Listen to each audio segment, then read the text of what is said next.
Artificial intelligence. Love it or hate it? Me too. Let's find out more about it on this episode of the Radiate Wellness Podcast.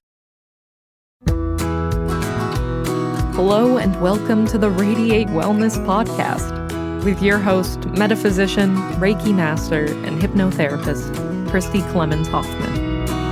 Each week, we will discover teachings, tips, and tools to radiate your best life ever with practitioners, authors, and luminaries to help you on your path. Wellness, joy, peace, abundance. What do you want to radiate? Hello and welcome back to the Radiate Wellness Podcast. I am your host, Christy Clemens Hoffman, Level 3 Quantum Healing Hypnosis Technique Practitioner, Reiki Master, and Angel Communicator in the beautiful Kansas City area. Now, if you're like me at all, you have a real love-hate relationship with AI. Now, some of you like to make beautiful or sometimes silly pictures of yourself in different outfits against different landscapes with different props.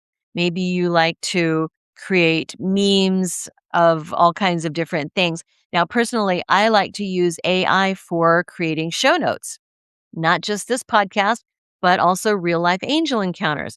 It helps me create tags, keywords, all types of things, as well as emails to our email list and inputting information on our people that we meet at events into our mail server. So it's a handy and useful tool, but there are some pitfalls and downsides.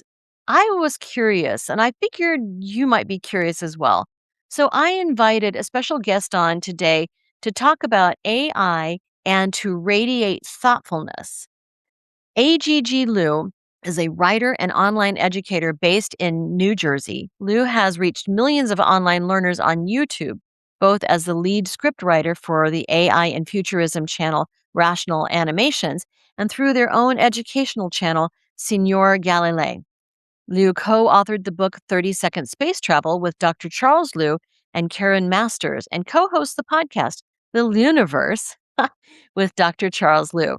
AGG resides in Bloomfield, New Jersey. He's also the author of his new book, The Handy Artificial Intelligence Answer Book, which is co-written with Ishwari Pawar, PhD. Now, this book dives into some meaningful topics, as do we in this interview, such as what does artificial intelligence mean for work, society, and our lives? What is it capable of now? What might it be capable of in the future? What does the growth of artificial intelligence mean for work, society, and our lives? It's popping up everywhere.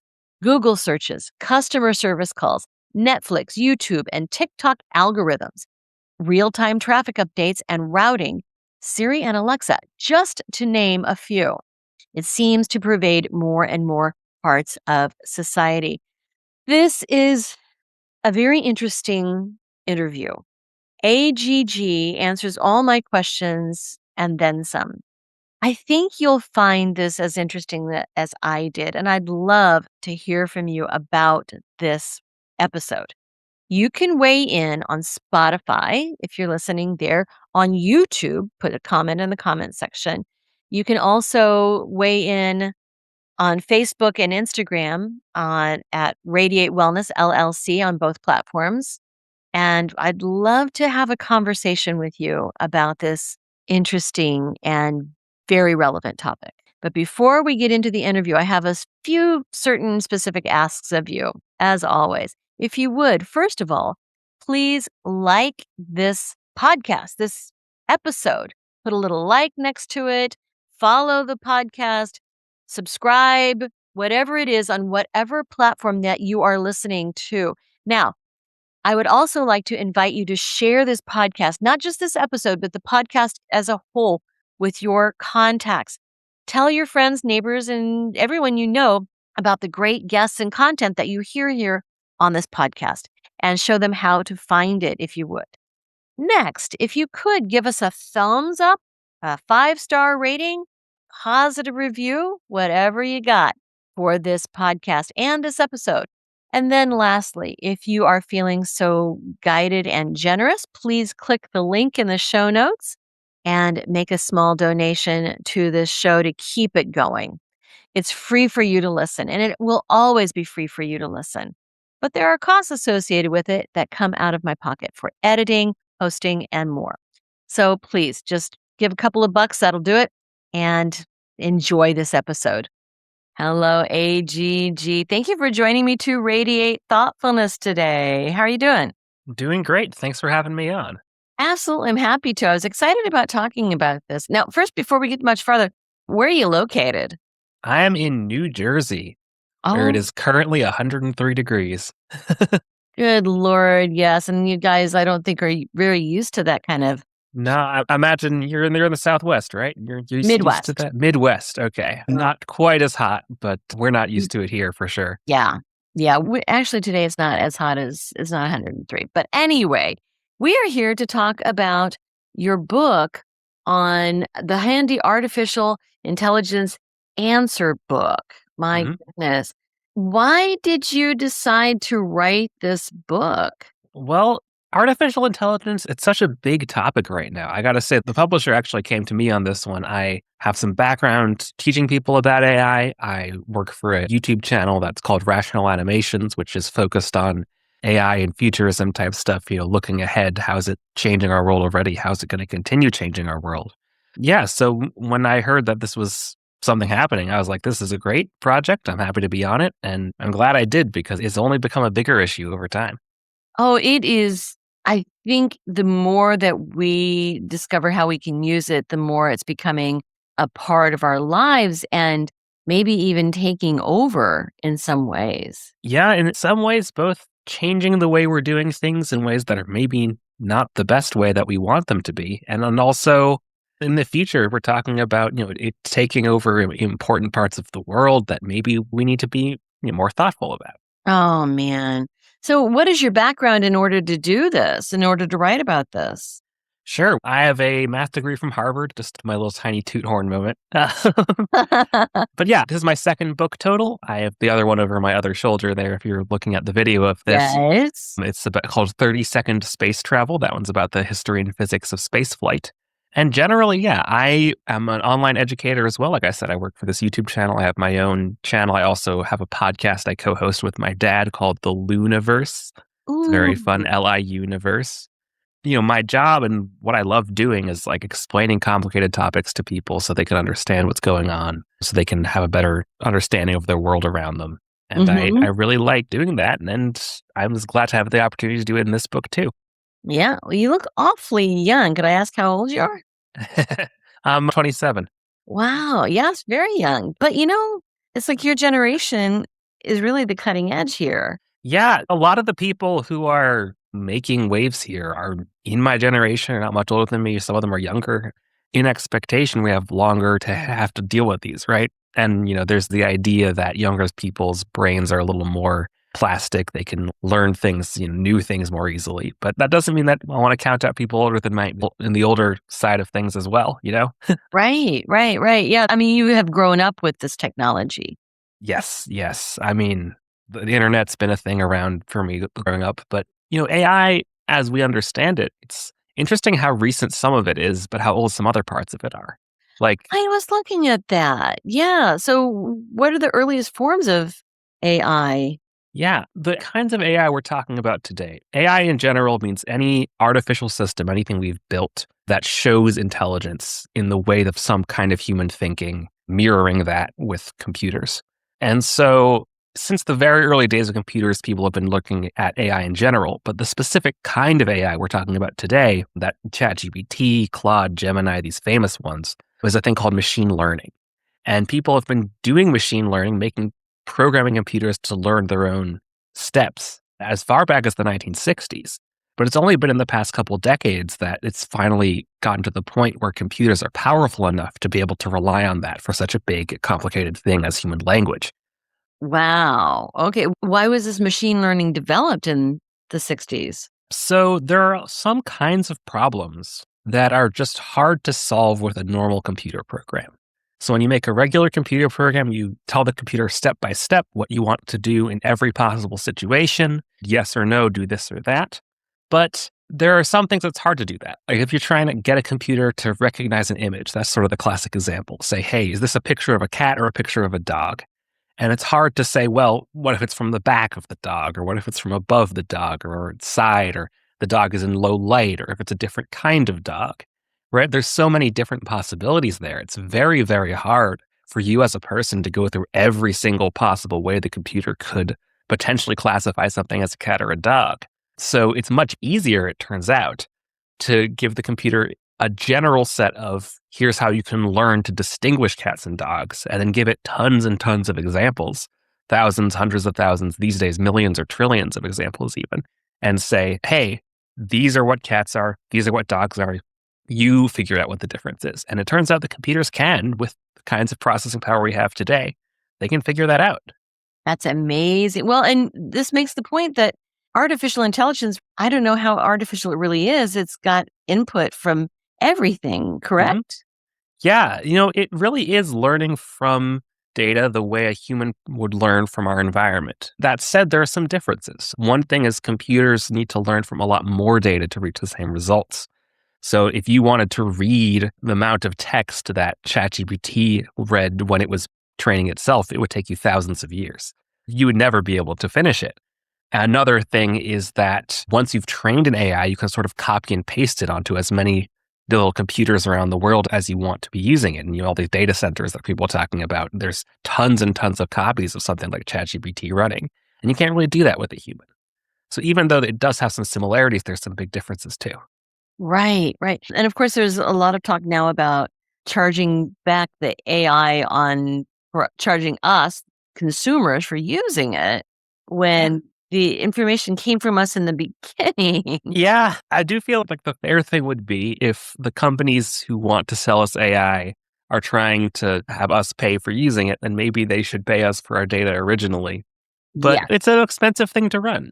Keeping all those data centers powered with electricity and cooled with water. Everyone's talking about the water use. It's not as big as the electricity use, it turns out, but it's still a problem sometimes. It takes money and it takes resources from the earth, resources from the environment. And someone's got to be paying for that. And somebody wants you as the user to be paying for that. Maybe we can look at all the different ways that could happen, but it's interesting. it is interesting.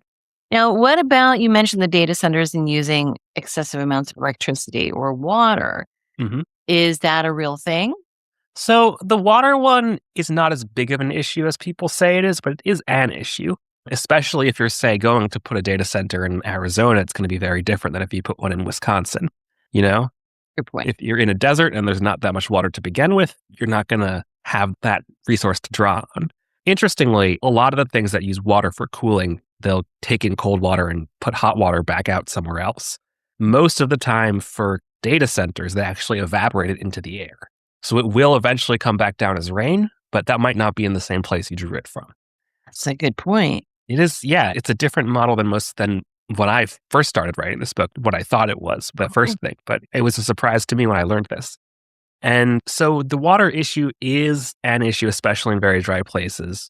But electricity really is the more important bottleneck. It's the more important thing that's going to be impacting most people's lives because, it uses up a lot of electricity and the grid has to provide that.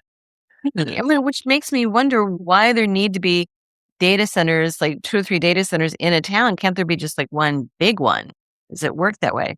There's a lot of different forces that go into it. Sometimes different companies might want to have their own control over their own one. So Amazon might want a different one than Microsoft or Facebook. Those are sort of Google also is another. There's a few different of these big companies that want different ones. But then also like private investors will often try and make a data center and then rent it out to these big companies, it turns out, to OpenAI or to Anthropic. It's all a very fascinating market end of things. And the reason that we want them is just because AI takes so much more computing power than basically anything else that we've made as far as computer programs go. I don't want you to get the wrong side of the scale in either direction, right? Like if you are making a search on an AI with one search, it's going to be much less power than running your refrigerator for 20 minutes. I'm not sure the exact numbers how much less, but it's because the real problem is not just one person running one search, it's everyone in the world running all of our searches together. Yeah. Now, I had gone to the Google headquarters. I'm not going Hmm. to say where, but because there are a few different headquarters. There are a I few. Yeah, there are a few. And I was impressed because just there in the lobby, there was this big LED sign that showed all of the searches going on at any given time. And it's just like Hmm. running through this. It's amazing. We all use this, and the computing power must be astounding. It's a lot. I think at this point, data centers are a couple percent of the electricity use of the United States. I don't want to quote an exact number. If I don't have it off the top of my head, I could probably, that's something you can check in the book. Yeah. It's a real thing. It's a real industry that takes energy, that takes resources, does create some jobs, not as many as maybe some other industries do. But there are people who need to service those data centers, who need to build them, who need to make sure they're well working in perfect working order or as best as they can manage. But like anything that we spend resources on, money on, and time on, it's a question of, is it worth it? Something like we spend way more resources on, say, farming, but farming's worth it because we all need to eat food. Um, Right. or do we all need AI in the same way? And I Mm. think right now the answer in my mind is, well, we don't need it the same way as we need food, certainly, but there may be some places where it's actually really helpful. And, people talk about medicine as one of those areas where AI can be very helpful. So maybe it's a question of using it carefully and, understanding what we're doing here rather than just sort of being like, let's just charge forward as fast as possible. That's a good point about AI use in medicine. Like, how would you use AI in medicine? Yeah. So one of the big things people talk about is personalized medicine. So if you go to a doctor, you go to someone who's trying to treat you for something going wrong with your body. Can they tailor that to you specifically as opposed to your neighbor, your friend, someone 5 states away? And one of the ways we think we can do this, because AI is so good at seeing patterns, is have an AI look at some of the information about you that it can see, maybe your test results or some scans of your body somehow or something like that, and it can look at the patterns about what kinds of things have helped people in your situation in the past more specifically rather than just like broad label of an illness or something like that. Right. That can be very helpful. It could be. Yeah, it's already starting to be. People are already using AI to help personalize treatments, to help find new medicines in looking through natural molecules or synthetic ones and trying to figure out ways that we can use those to help treat people instead of cause problems. Interesting. Of course, before that, we'd use our brains. Now, We do still use our brains. There is some brain involvement going on. It's good. We do still think about it. We do still have things to do, but having the computer be able to look through so many possibilities at once could sort of bring to our attention what is the most interesting ones that might be the most promising. Wow. So, in what way are computers and brains similar? Well, especially AI, they have similarities like deep in how they work, right? So, one of the ways that we built AI is so powerful using these powerful computers is there's a design of an AI called a neural net, which is designed after the cells in your brain. It's not a one for one match. It takes a lot of simplifying assumptions compared to a brain. It's much less complex than a brain is in general. But the numbers moving through those neural nets act kind of like, sort of by analogy, the signals passing through your brain. Mm. The higher signal is in one neuron can cause another neuron to fire or not fire depending on how they're wired together. That is true of brains. It's also true of these neural nets that we built on these computer models. So that's some ways they're similar. They both rely on electrical signals, some very hardware level similarities. But in terms of ways they're different, like I said, the results are very different. An AI is, as much as it talks like a human and acts in certain ways like a human, there's a lot of other ways where it's very different from us. So we need to, be aware of what it's good at, what it's not good at, and how you might want to consider treating these AIs going forward.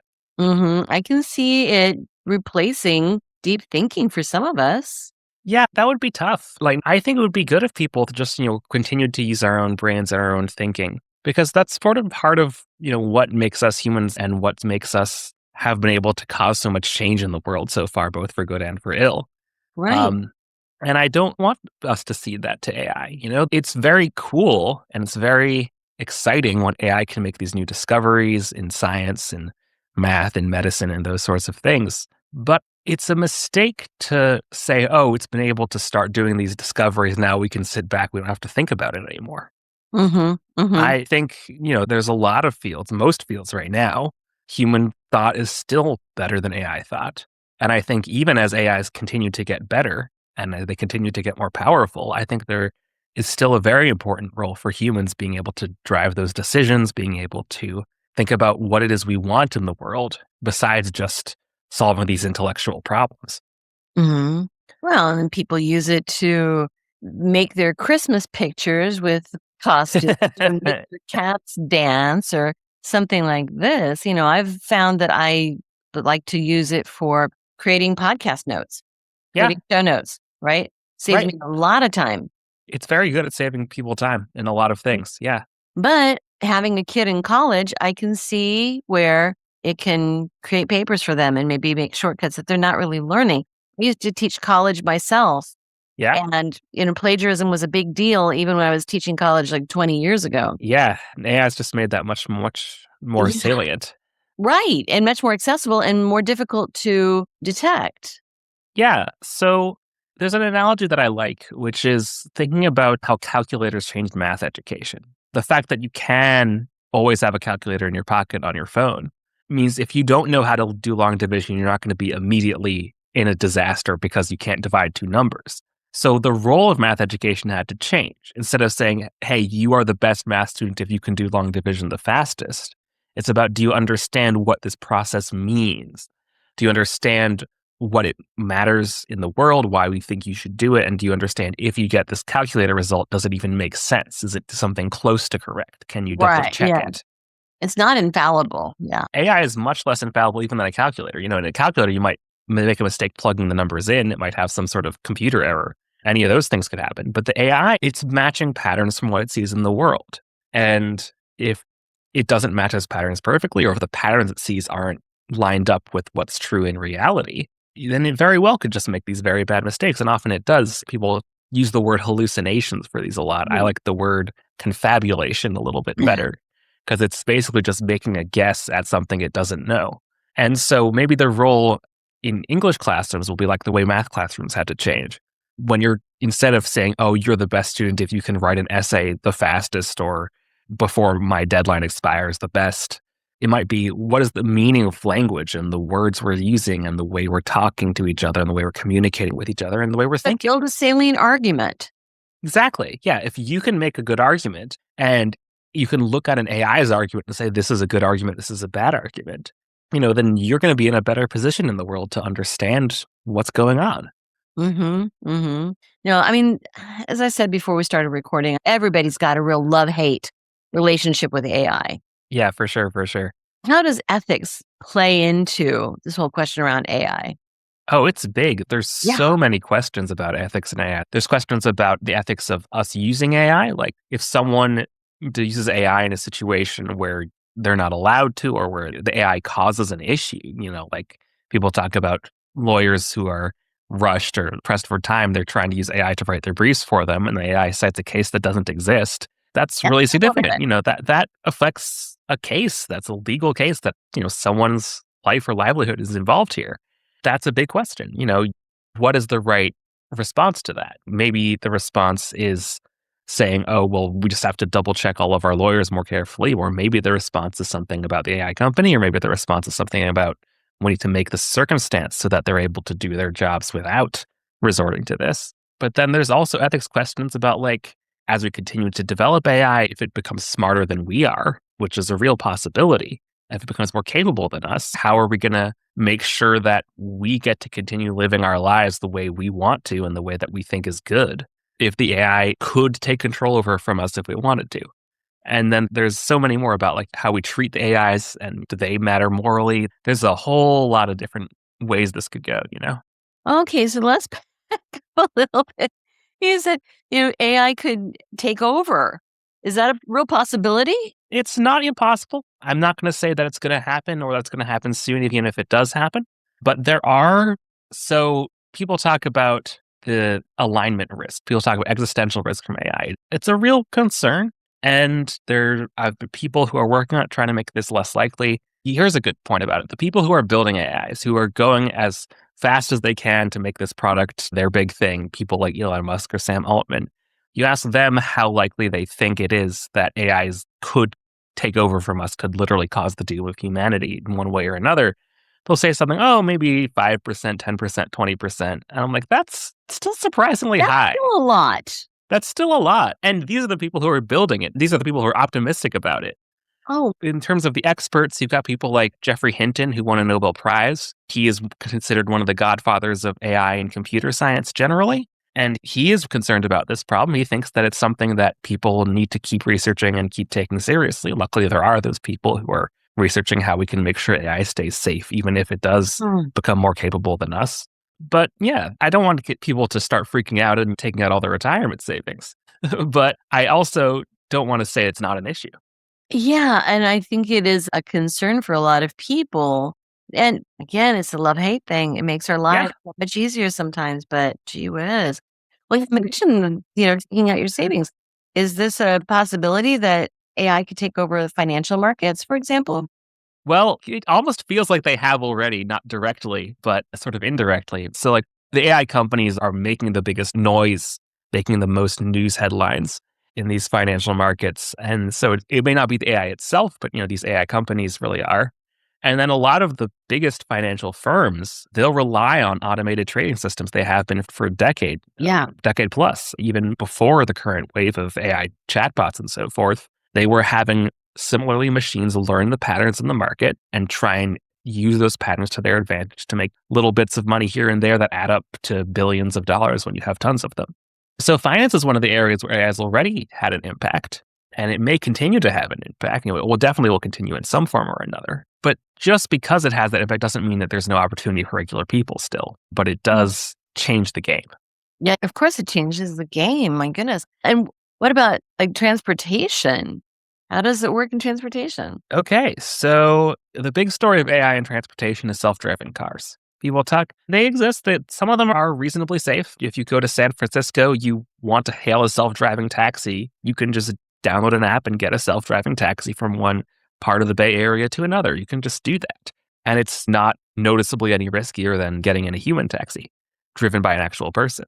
That said, there's some reasonable hesitance to bring it to somewhere, say, that snows a lot. You're like, New Jersey or the Midwest, because it's going to be a less predictable condition. And these computers, like I've said, all these AIs are learning based on patterns. And if the conditions become less easy to predict, it's going to be harder to tell what the AIs are going to do with that information. But I am optimistic here that this is a solvable problem. I think there's a lot of ways to get that data safely and without putting human drivers at risk or passengers at risk. And I think that there really is going to be a lot of these self-driving cars. And it doesn't just mean cars for like a person driving around to the grocery store to work. It could also be trucking, which is a huge industry. Yeah. One of the things people are talking about is having one driver lead like a whole fleet of trucks where the one driver pilots the front truck there and then the other ones just follow along automatically. It's going to be interesting to see how all this happens. Right. And putting truck drivers then out of business. Yeah, I mean, that would be bad. It's a big part of the economy, and it's bad when people lose their jobs just generally. I will say there's an interesting point, which is that just because more of the job gets automated, that doesn't mean that job goes away or even necessarily immediately gets less common. There's a story that's a classic story of the bank tellers. When ATMs came out, people were saying, oh, bank tellers are done for. There's going to be no more bank tellers. And it turns out that the number of bank tellers at each bank branch did go down. But because ATMs made it so much cheaper to operate a bank branch, you didn't need as much space, you didn't need as much labor. The number of branches went way up, so far up, in fact, that for the first decade or two after ATMs came out, the number of bank tellers in America actually rose. Interesting. So it was only later, once you had online banking and mobile banking, that number started to fall again.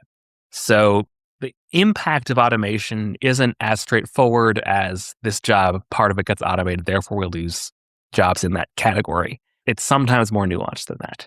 Oh, wow. Okay. So this affects so many different areas. And I think we didn't realize at the outset how it would affect medicine, transportation, Yeah, finance, all those things. finance, everything. What about the arts? Yeah, so that's a big one right now. Yeah. People are talking about AI and its impact on creative professions. I mean, as someone who is a writer for a living, I'm sort of Right. adjacent to the arts, at least. It's significant. Yeah. One of the worries is people are talking about, which is, I think, justified, is that AI has got to be good at art by taking a lot of people's copyrighted information, the artworks they built, Yeah. and they crafted lovingly themselves, and turning that into data that they could turn into their patterns in their neural nets. And at the very least, all those artists should get compensated, in my opinion, at least. Yes. It feels weird that if I want to post a YouTube video and I use someone's copyrighted song, I have to pay for it. But if ChatGPT wants to train a new model of ChatGPT and they use someone's copyrighted song, they don't. That seems a little strange for me. Yeah, more than strange, I think. Yeah, unfair. Unfair at the very Right. least. So that's big. I think the other thing about AI and art people talk about is that it raises the floor but not the ceiling. It's Oh, easy for someone now to go to AI and say, hey, give me a landscape painting of my cat riding a duck wearing a pool floaty. right, And it can do that for you. And in right. the past, you would have needed to pay someone some amount of money to paint that for you if you wanted them to have a painting of that. And so most people who wanted that painting just didn't get one because it's silly. And why would you pay someone to do that? But AI can make a passable version of that. It isn't necessarily always the best version. There are some particular art styles and art mediums where it's getting pretty good, and I don't want to deny that. But it is true that there is still, at least at this point, a market for human artists who can add their own personal touch to something, add their own skills to something that the AI cannot yet replicate.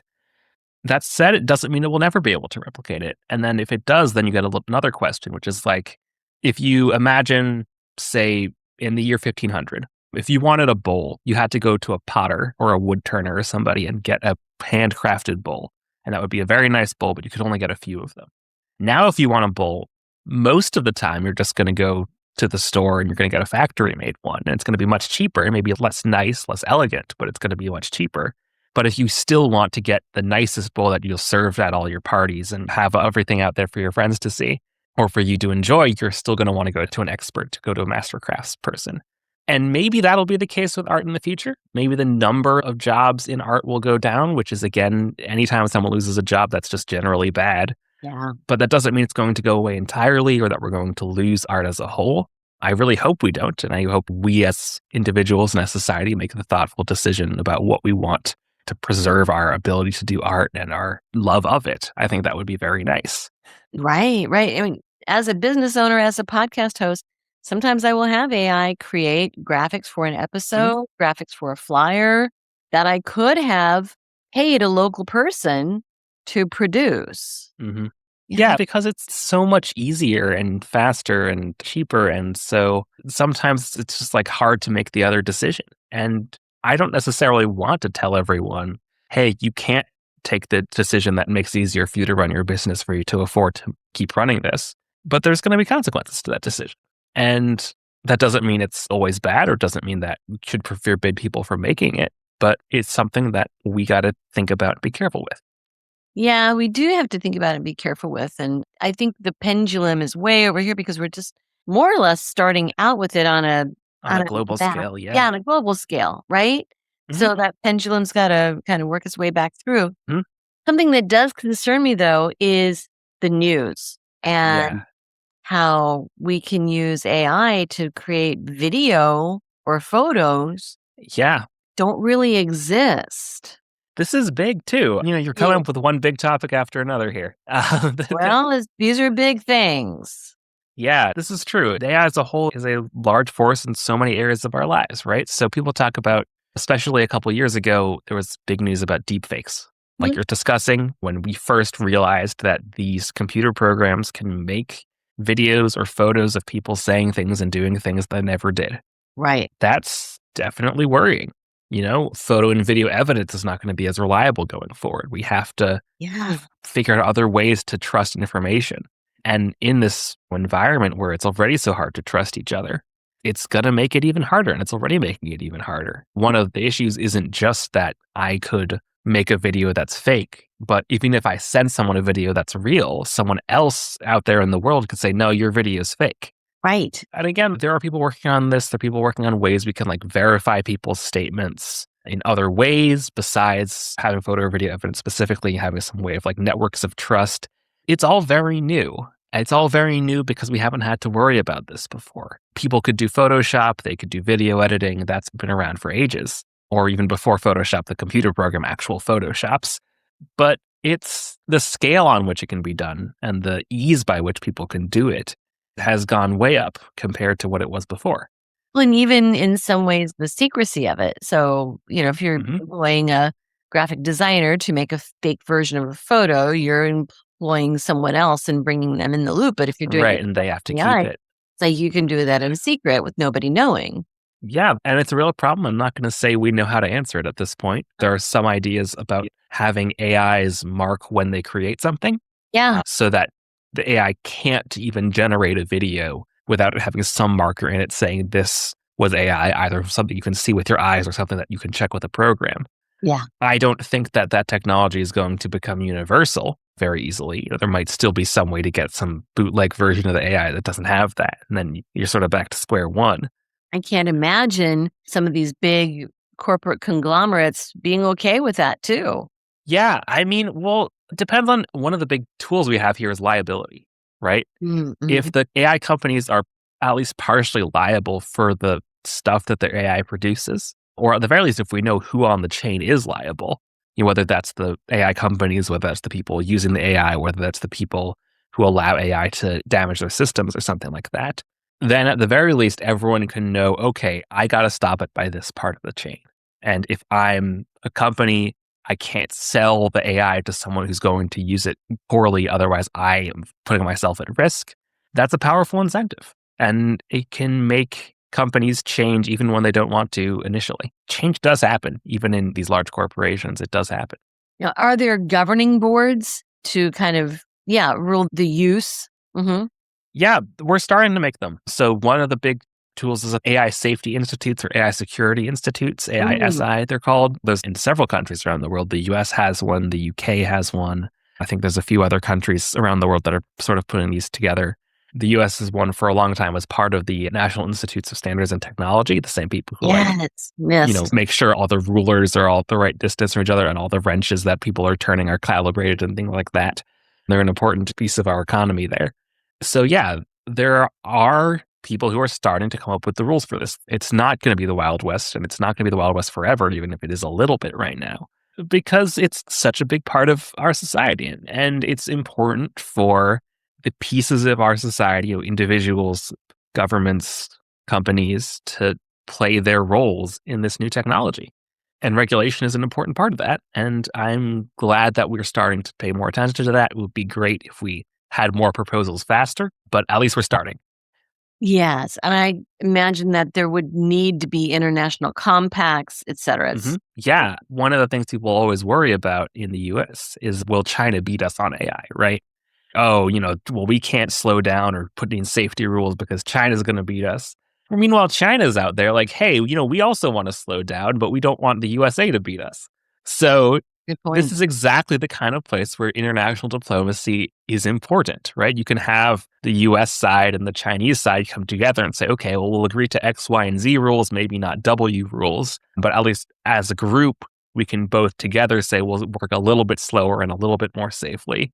And that seems very plausible. There's Chinese scientists saying just the same things as the American scientists on this. This is an issue that needs to be thought about.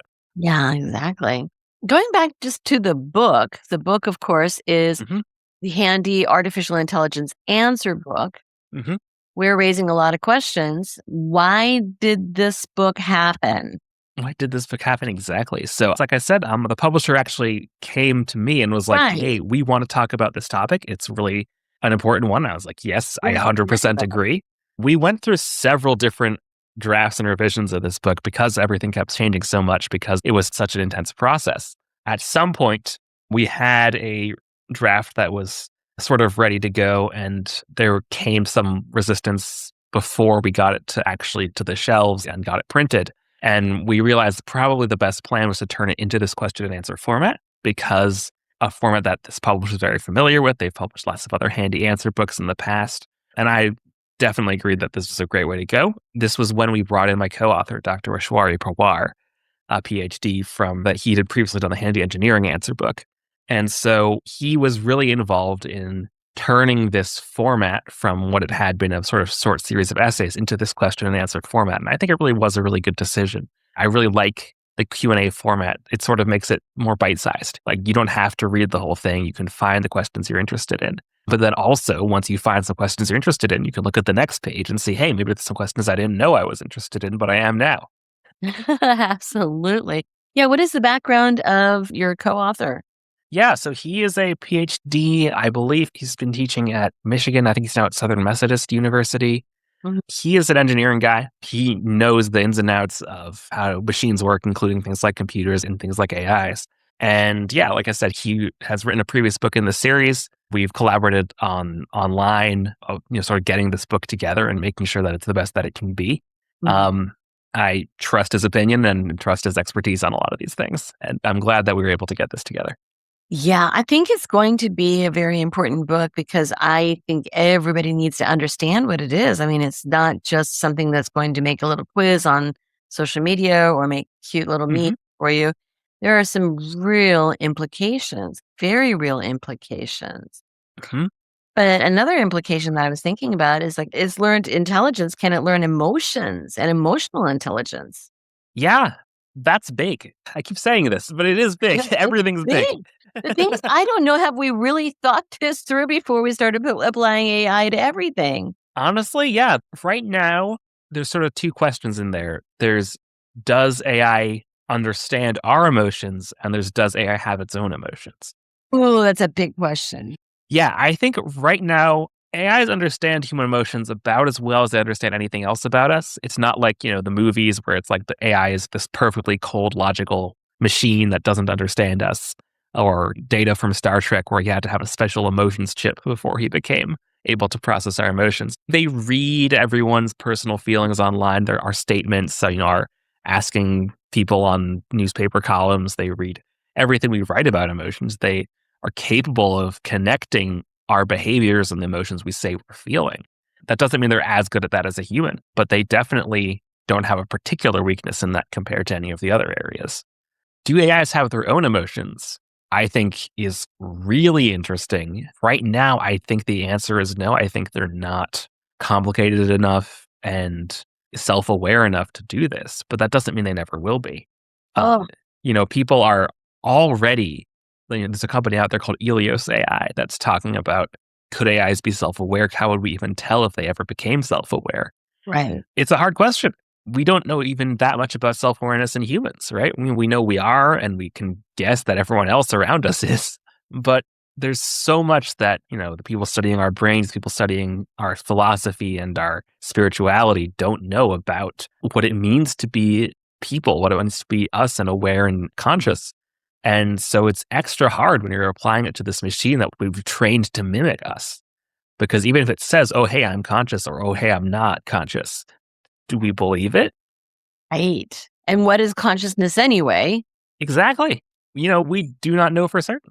We think maybe it has something to do with the way our minds work and to process information in our brain, but there's so many unknowns, and we don't even know if that's the right answer or not. Right. Is consciousness akin to self awareness?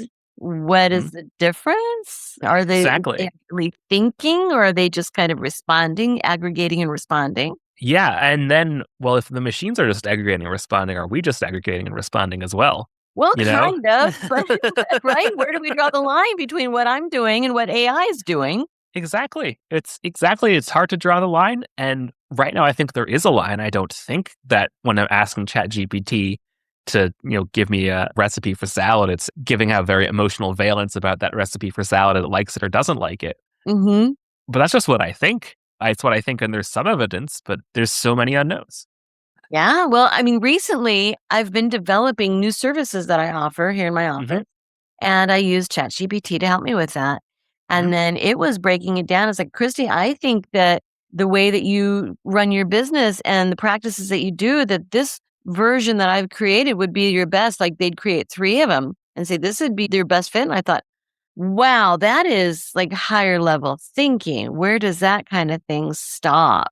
Yeah, as the AIs have gotten bigger and bigger and more powerful computers, the patterns they're able to recognize have gotten more and more complicated. At first, the very first GPT, GPT-1, it could string together a few complete sentences, and that was a revolution. That was amazing because no AI had ever done that before. The Mm-hmm. next one could write a paragraph. The next one could write a short essay. The next one was ChatGPT, the one that we all found in 2022. And that one was able to have complete conversations and write essays and everything like that. Mm-hmm. And so every iteration since then, it's just been getting more and more complex and more high level patterns. Well, and to Um, the point where it's expressing preferences, yeah, drawing correlations that I had not asked about.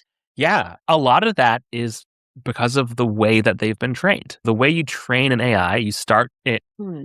trying to teach it how to predict the next word in a sentence or in a paragraph using all the words it's seen before, and maybe sometimes the words that are immediately after, just sort of with that one hidden. But then after that, you do what's called reinforcement learning and structured fine tuning, these various other parts of it. And again, we talk about this in the book, where you give AI information about what kinds of answers you like and you don't like. You say, I want you to answer questions from the perspective of someone who's trying to be helpful, honest, and harmless is the abbreviation they always use, HHH. They being the companies like OpenAI and Anthropic. Or they'll say things like, hey, these kinds of answers are about topics that you should avoid. So, you don't tell people how to build a bomb or something like that. Oh, true. Right? How to keep Um, this, right? yeah, exactly. The murder. So you'll have all these things. And when the people's internal preferences and biases will start to get onto the AI in this way. So one of the notable ones is AIs are what they call sycophantic. They are yes men. Yeah. If they'll tend to agree with you if you express a strong opinion and it can't immediately find a factual flaw, and it'll be like, yeah, you're right. Absolutely. And I Right. heard people, doing counseling services and therapy services are like, this is a problem when people try and ask AIs, is that the AI will just always agree with them. And sometimes what you really need is someone to say, nah, buddy, that's You're not looking at actually that wrong. correct. Yeah, Yeah. you're looking at that from the wrong perspective. Exactly. Exactly. Yeah, it does always agree with you. It's like, oh, yeah, you're right, Christy. This needs to be more developed. And then they'll kick something else out. Yeah.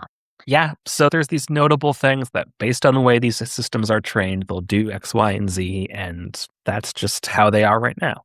Right. All right. We're running to the end of our time. Who is this book for? So this is really, we wrote it intentionally for someone who's not a math expert or a computer science expert specifically. You don't need to know linear algebra or even have written any computer programs or anything like that. If you're just a person who is interested in the topic of AI at any skill level, you will find something interesting in this book and something valuable in this book is what our hope is. So anyone who has heard about AI in the news or maybe tried it a couple times or has family members talking about it and you're like, what the heck is this? What should I know about it? This is what the point is. And it's really the kind of thing where it'll have answers to questions that you have and answers to questions that you didn't know you had until you read the book. And how would somebody use it?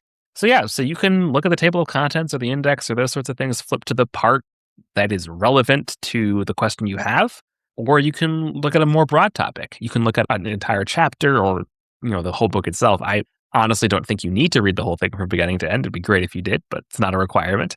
Yeah, you can just flip through. You can find the topics you're interested in, and you'll find answers to the questions that are right on topic and questions to sort of adjacent things right nearby. Mm, mm. And where can people go for more information? Sure. So this is from Visible Ink Press. You can go to our publisher's website there. You can also find it wherever books are sold. We appreciate it if you can get it through a physical bookstore. We do get a little bit more publicity that way, but you can also get it online if that's what's more convenient for you.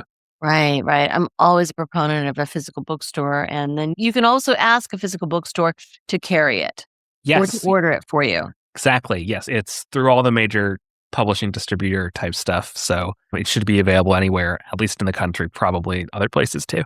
Probably other places too. I do think this is an important book because so many of us are out there. It's a wild, wild west in a way that we're just using ChatGPT, Gemini, Claude, willy-nilly, not really understanding what the implications are, taking things for granted. So just understand our world and how it's changing. I think it's important. Mm-hmm. Yeah, it really is. And that's what I hope this book can help people with. Well, I'm very appreciative that you and your co-author wrote it and put it out in the world. And that Visible Ink believed in it and asked you to. Yes, me too. Thank you so much. Thank you so much. This has been enlightening. Yeah, I'm so glad to be on here. Don't know what to watch next? Decisions, decisions. Well, we've got some suggestions. You can click this little video here and watch that. It's something that we think you're going to like. If you like the last one, you're going to like that one too. You can also click on the subscribe button. And if you do that, then you'll get notifications whenever we have a new video up. Win win, right?